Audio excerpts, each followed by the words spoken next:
So on the topic of why did I purchase this bike, while there are multiple bikes in the market, like apart from Z900, actually this bike was not even in my list, because I'm planning to purchase a super bike from the last 1 year.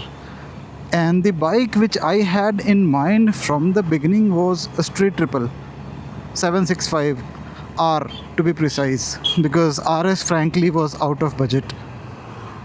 In Bangalore, RS comes around 15.2, and I'm talking about street triple 765, and the R model comes at around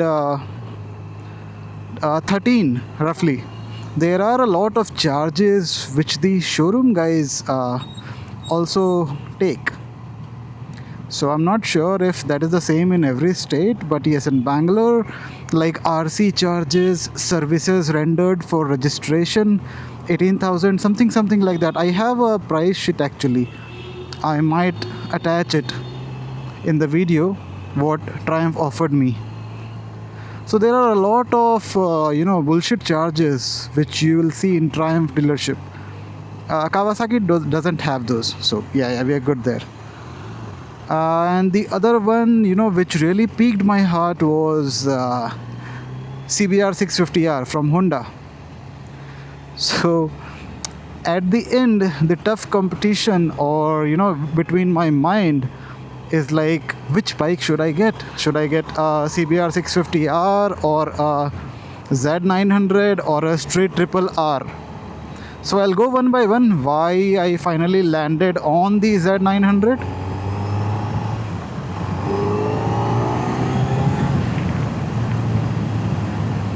Oh man, the rush this provides is crazy.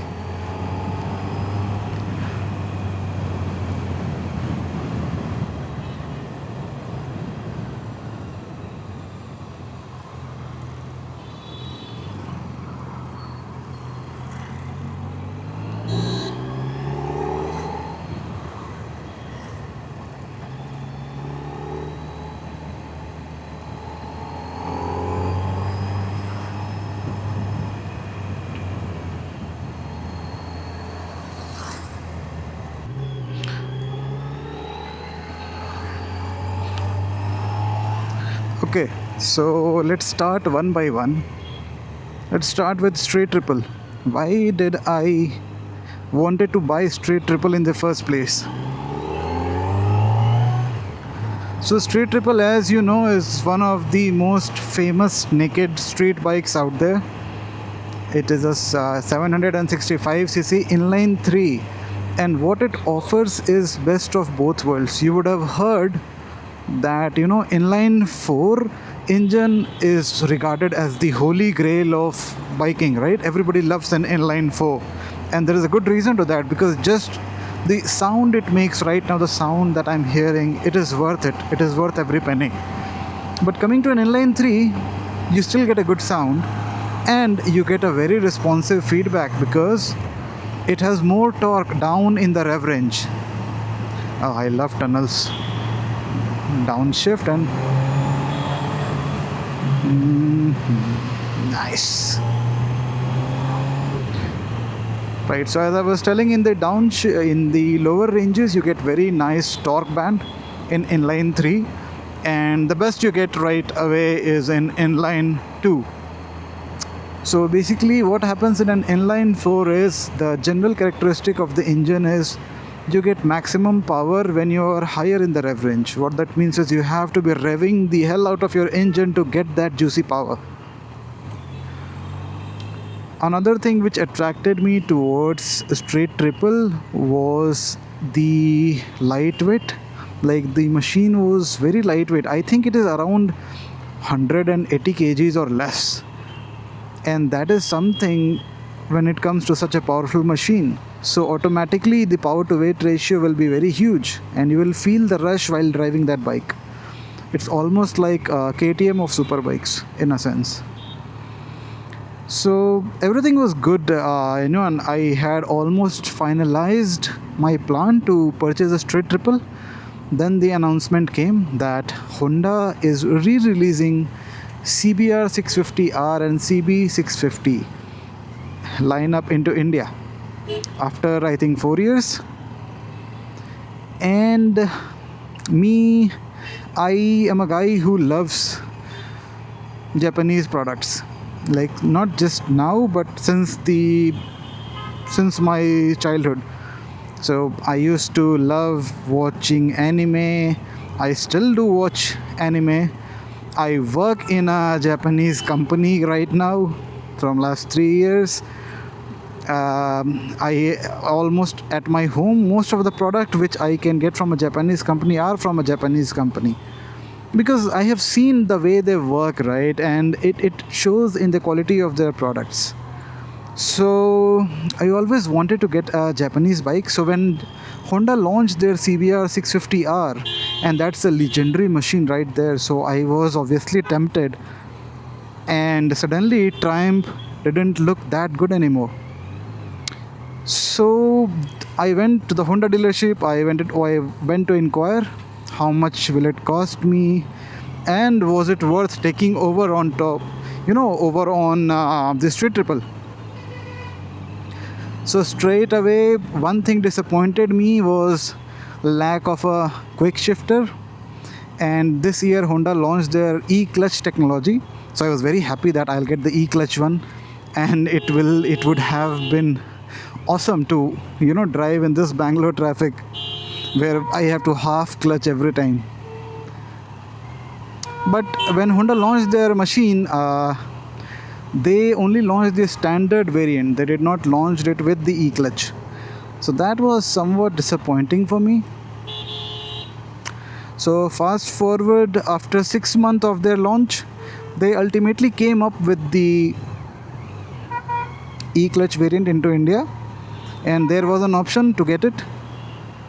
But the price was not justified. What I was paying for what I was getting in Honda, would you believe me, like in Bangalore it was costing me 13 lakhs approximately on road for Honda CBR650R. And while I was contemplating my decision whether to go with Triumph or with Honda, I got news that the Z900 is being launched. So it was in the rumor book that it is going to launch this year anytime soon, but I got confirmation that it is going to launch because I was in contact with the guy from Kawasaki, because initially I also wanted to explore the option of purchasing a ZX4RR, which made into India last year, sometime around last year in the end. As I told you, I am in the market from last 1 year looking for a super bike to purchase. So that guy informed me that, sir, Z900 is coming soon, and if you want, I can arrange it for you in maybe 15 to 20 days. So that really tempted me, and I waited and I contemplated, and finally when I put things down on paper, all of these bikes are brilliant in their own way, but to suit my specific taste, the CBR is little more committed. You get less value for what you are paying, and I am not such a fan of fairings. So at this point of time, I am happy to purchase a naked bike. I actually wanted a naked bike, so CBR went out of question. Now the tough competition was between Triumph Street Triple and Kawasaki Z900. Ultimately, I went to a lot of forums like XBHP and watched a lot of YouTube videos comparing the both. While Z900 nowadays is being regarded as like a common super bike in India, but there is a reason that they sell so well, and the reason is the Japanese reliability. Recently, I also noticed that Triumph had called back their street triples because of a defect in the quick shifter, and almost every street triple people were purchasing were having issues with the quick shifter. And if it is not covered under warranty, the quick shifter for street triple will cost you somewhere around 1.5 lakhs. So yeah, that's the cost of quick shifter.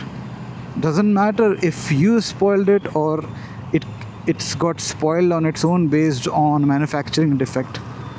But I was not ready to take up that risk. So yeah. And just the quick shifter was not one last part. Everything else, the Triumph is a very good machine, but what I thought is I am going to keep this machine for at least 10 years, and that is the reason I actually decided to go for a superbike rather than just a bump in the segment. So to give you a brief, like I was driving Meteor 350 before this. I could have easily gone to Royal Enfield 650 segment, but I thought I will jump to the almost liter class bike, and this is the cheapest in that range. With this year having the accessories to match that of a Triumph, so apart from the weight, I do not think Triumph has anything over this beast. And I am already used to driving a heavy machine, like even my Meteor was around 200 kgs and this is around 230. So the weight distribution is also superb, so you don't really feel all that weight on you. So this really doesn't bother me as much, the weight, and I think I made a good choice. But yes, given the kind of research that I have done on straight triple, I can tell you that if you decided to go ahead with it, you will not feel bad for yourself. That is a fantastic machine. And both these machines at this price point are awesome. Yes, what would have made me switch to Triumph was if the RS model will be around this range, even in the same range as R, like 1 lakh more than this one, I would still purchase the Triumph. But 3 to 4 lakhs more cost than this for just a flashy screen that everybody complains about did not seem much worth it to me. So here I am with a Z900 2025 model. The Z900 handles all the broken roads like a champ. It's like this bike is almost made for India. That okay, you have broken roads, cool. You have bumper to bumper traffic, cool. Throw anything at it and it will just handle everything.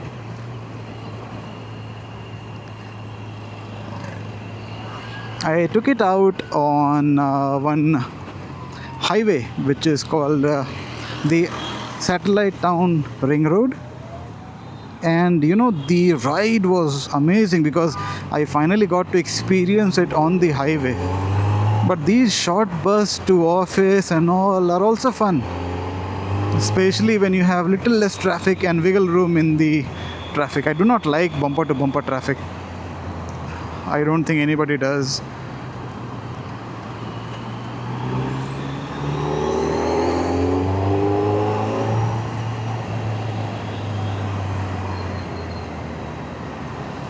Well, so far so good. Let's hope I do not encounter much worse traffic.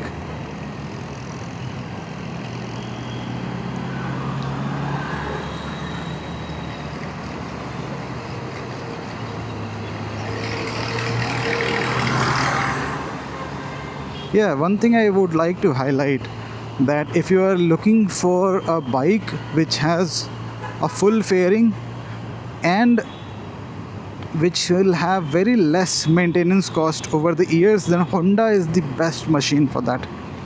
Because I was telling you about straight triple, Honda CBR650R and Kawasaki Z900. So the service cost for Kawasaki and Triumph are relatively on the higher side, while Honda service is just amazing.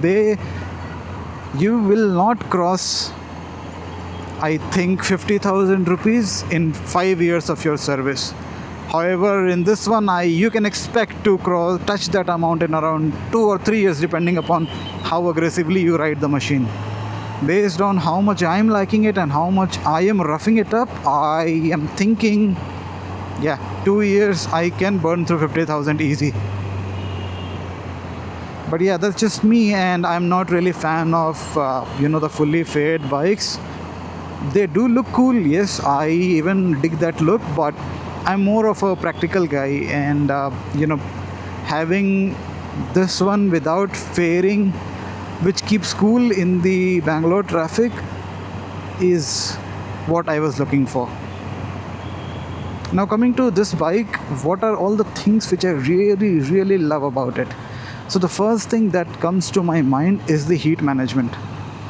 I have driven this bike even wearing sandals, chappals and pajamas in bumper to bumper traffic while I have woken up in the morning and I have to drop my wife at her work.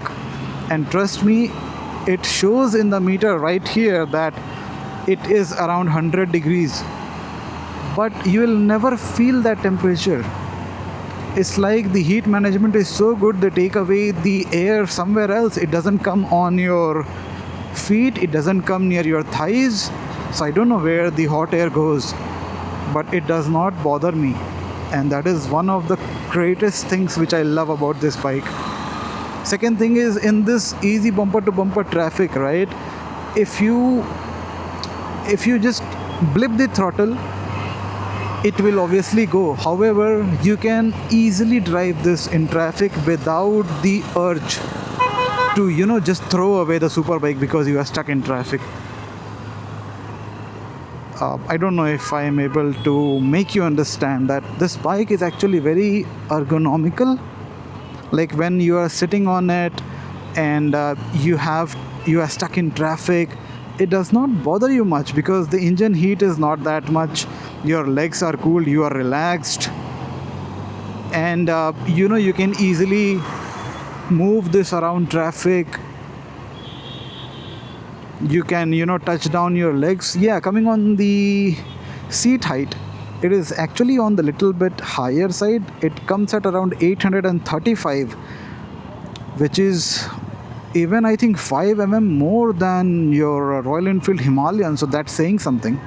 My height is 5'7" and I have a 31-inch inseam, so it doesn't really bother me. I'm not able to flat foot on both sides, but it's like I can flat foot on one side and the other side touches my the toes. So yeah, it's quite easy to manage because the weight distribution on this bike is just amazing. It feels balanced. It doesn't want to tip over. Like, it is not top heavy bike. If you have driven a Himalayan, you would know what I'm talking about. So if you lean that bike, it is very difficult to pull it back up, while this bike doesn't feel like that. So these are the two big reasons based on my conditions and my requirement why I like it. Because this is the only bike which I currently own. I sold my Meteor, and yeah, I use this for everything. For office commute, if I have to go a quick run at the market for something, if I have to purchase groceries, vegetables, take my wife out, weekend rides. Not yet planned any long rides on it, but I'll plan soon.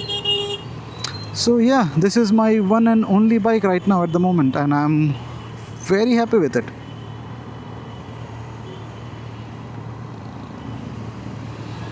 I also heard in an article that Kawasaki claims that they have increased the average on this machine.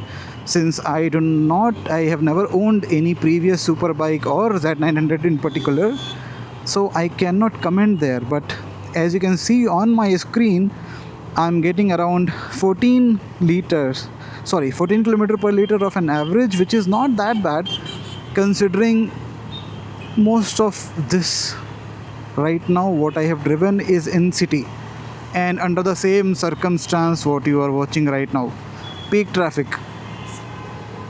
So in traffic, if it is giving me more than 10, I am very happy, because I expected it to be less than 10, to be frank with you. So I have not actually done the mileage test now, like a liter test or something like that. So I cannot tell you for sure that the average coming on my screen is the actual average I'm getting, but yeah, it should be close. I did the math roughly based on the full tanks that I have done, and it comes close.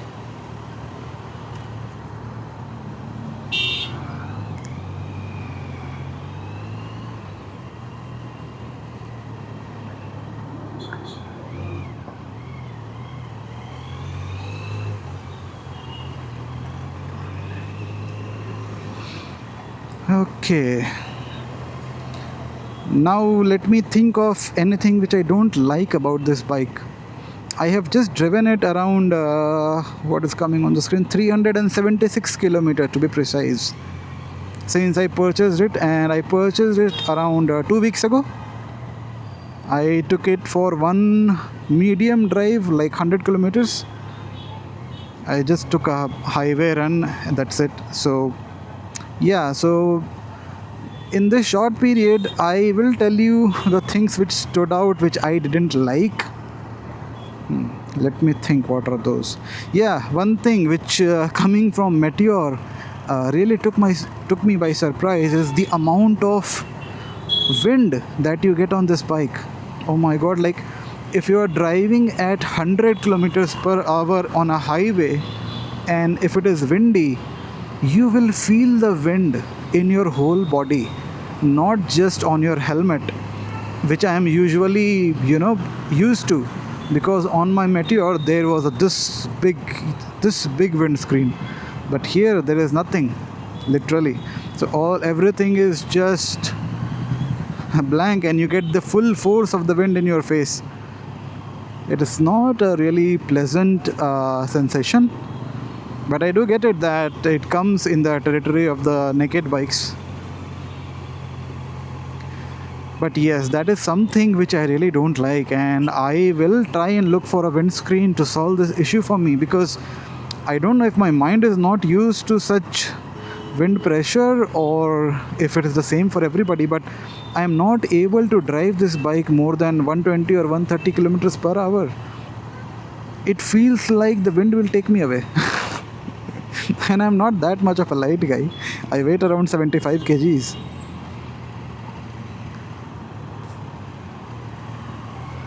Okay, anything else? Nah, apart from that, I think I love this bike. Everything else is just super. The engine is super smooth, doesn't matter whatever RPM you are on. In city traffic you can drive it around at 60 kilometers per hour in 6th gear. It is a very tractable engine, very easy to manage. And what you see right now is what I face on a daily basis, and this bike doesn't piss me off. So that in this situation would be an appreciation for the bike.